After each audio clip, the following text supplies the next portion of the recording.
दोस्तों, जैसा कि आप जानते हैं, हम आपके लिए आपके पसंदीदा अभिनेता और अभिनेत्री के बारे में पूरी जानकारी लेकर आते हैं। चाहे वो उनके करियर से जुड़ी हो या उनके निजी जीवन से जुड़ी बातें हों, हम आए दिन किसी न किसी अभिनेता या अभिनेत्री से आपको अवगत कराते ही रहते हैं। ऐसे में आज हम फिर से आपके लिए एक और पसंदीदा अभिनेत्री के बारे में रोचक वीडियो लेकर आए हैं। आपकी जानकारी के लिए बता दें कि उसका नाम है पद्मिनी कोल्हापुरे। आपने बिल्कुल सही पहचाना, ये वही पद्मिनी कोल्हापुरे हैं जिन्होंने अपने करियर में बहुत सारी सुपरहिट फिल्में दी हैं। इसी के साथ साथ ये एक गायिका भी रह चुकी हैं। बॉलीवुड के साथ साथ ये मराठी फिल्मों में भी पहचानी जाती हैं। पद्मिनी ने बहुत ही कम उम्र में एक्टिंग की दुनिया में कदम रखा था। इन्होंने अपने करियर में बहुत सारी सुपरहिट फिल्में दी हैं। इन्होंने संगीत में भी अच्छा खासा नाम कमाया हुआ है। तो आइए आज के इस वीडियो में हम आपको पद्मिनी कोल्हापुरी का जीवन परिचय बताने जा रहे हैं। शायद कहीं ना कहीं आप भी इनके बारे में जानने के लिए उत्सुक हैं। तो आइए बिना देर किए इस वीडियो को हम शुरू करते हैं। इनका जन्म 1 नवंबर 1965 को महाराष्ट्र के मुंबई शहर में हुआ था, परंतु इनकी माता और पिता कोल्हापुरी से मुंबई आए हुए हैं। ये एक मराठी परिवार से ताल्लुक रखती हैं। ये एक मराठी परिवार की रहने वाली हैं। पद्मिनी के फिल्मी करियर की बात की जाए तो इन्होंने छोटी उम्र से ही एक्टिंग की दुनिया में कदम रख दिया था। सबसे पहले इन्होंने बतौर चाइल्ड आर्टिस्ट पहली फिल्मों में काम किया था। उस फिल्म का नाम था एक खिलाड़ी 52 पत्ते। हालांकि ये शुरू से ही एक गायिका भी बनना चाहती थी, इसलिए इन्होंने फिल्म यादों की बारात के लिए एक बच्चे के रूप में गाना भी गाया था। इसमें उनकी बहन शिवांगी के साथ गाने का कोर्स भी किया था। एक खबर के मुताबिक ये पता चला था कि आशा भोसले ने देवानंद को पद्मिनी कोल्हापुरी का नाम सुझाया था, इसलिए इन्होंने इश्क इश्क इश्क 1975 में एक बाल कलाकार के रूप में भी काम किया था। इसके बाद 1977 में इनकी सत्यम शिवम सुंदरम फिल्म आई थी। उन्होंने इसमें बाल कलाकार की भूमिका निभाई थी, जिसके जरिए इन्हें एक अलग ही प्रसिद्धि मिल गई थी। अगर इनकी प्रमुख भूमिका की बात की जाए तो उसकी शुरुआत 1981 में हुई थी। इनकी पहली फिल्म आहिस्ता आहिस्ता थी। इस फिल्म में उनके साथ शम्मी कपूर, नंदा, कुणाल कपूर, कई बड़े स्टार भी देखे गए थे। इसके बाद 1982 में ऋषि कपूर के साथ प्रेम रोग फिल्म आई थी। उस समय ये केवल 17 साल की थी। उस फिल्म के लिए इन्हें सर्वश्रेष्ठ अभिनेत्री फिल्म फेयर पुरस्कार भी दिया गया था। इसके बाद उन्होंने अपने करियर में बहुत सारी सुपरहिट फिल्में दी, परंतु साल 1993 में उन्होंने अपने अंतिम फिल्म की थी प्रोफेसर की पड़ोसन। इस फिल्म के बाद उन्होंने एक लंबा ब्रेक ले लिया। लगभग 2003 में उन्होंने 10 साल के बाद फिर से फिल्मी दुनिया में वापसी की और अपने बेटे के साथ एक मराठी फिल्म में नजर आई, और ये फिल्म काफी हिट साबित हुई थी। इसके लिए उन्हें स्क्रीन अवार्ड भी दिया गया था। इसके बाद इनकी फिल्म 2013 में आई थी। वो फिल्म थी फटा पोस्टर निकला हीरो, जिसमें शाहिद कपूर अहम भूमिका में थे और ये उनकी मां की भूमिका में नजर आई थी। अगर इनकी बेहतरीन फिल्मों की बात की जाए तो इनकी लिस्ट कभी खत्म ही नहीं हो सकती है।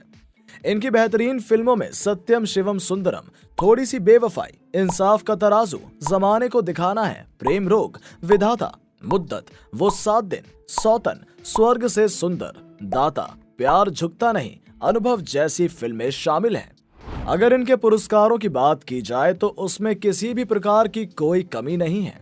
सबसे पहला पुरस्कार इनको 1981 इंसाफ का तराजू के लिए दिया गया था। ये अवार्ड सर्वश्रेष्ठ सहायक अभिनेत्री के लिए दिया गया था और यह फिल्म फेयर पुरस्कार था। इसके बाद 1982 में आहिस्ता आहिस्ता के लिए इन्हें एक और फिल्म फेयर विशेष प्रदर्शन पुरस्कार से सम्मानित किया गया था।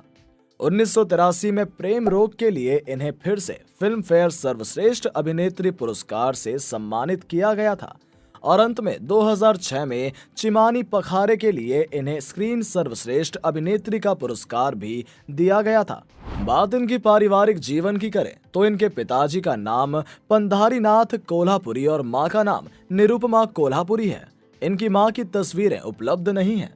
पद्मिनी एक संगीतकार परिवार से ताल्लुक रखती हैं। इनके पिताजी एक प्रशिक्षित शास्त्रीय गायक और वीणा वादक हुआ करते थे, इसलिए इन्होंने भी कम उम्र में ही संगीत सीखना शुरू कर दिया था।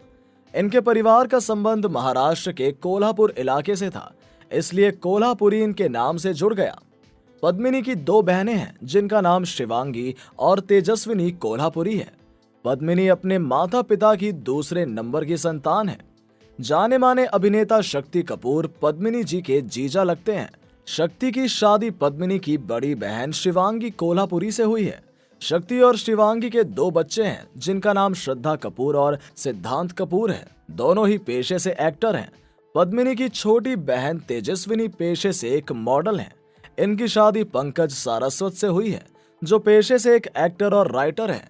इन दोनों की एक बेटी भी है जिसका नाम वेदिका सारस्वत है।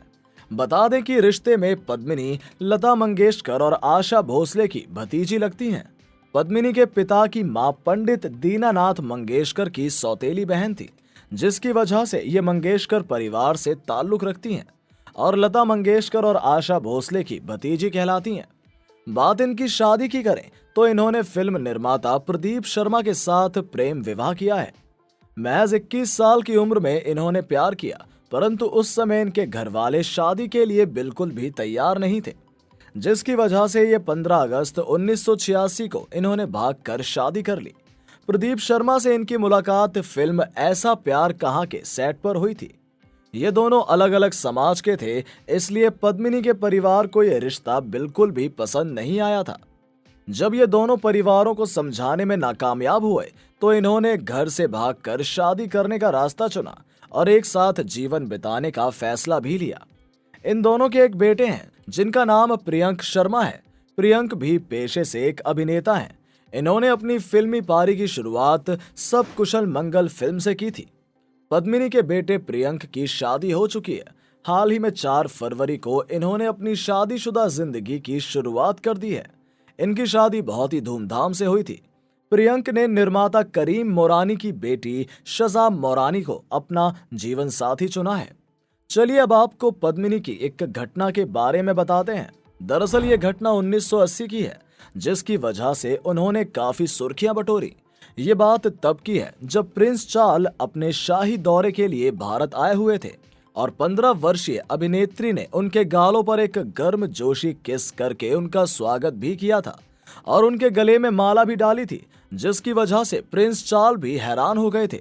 ये बात काफी चर्चा में बनी हुई थी। अभी भी ये इतिहास में सबसे ज्यादा लोकप्रिय विवाद माना जाता है। अंत में आपको एक और खास बात बताते चले कि इन्हें टीवी शो धारावाहिक क्योंकि सास भी कभी बहू थी के लिए भी ऑफर दिया गया था, परंतु उन्होंने इस रोल को करने से मना कर दिया था, जिसकी वजह से ये रोल गौतमी कपूर को दे दिया गया था। दर्शकों, हमें आशा है कि अभिनेत्री पद्मिनी के बारे में बताई गई जानकारियां आपको अच्छी लगी होंगी। वीडियो को पूरा देखने के लिए आपका शुक्रिया।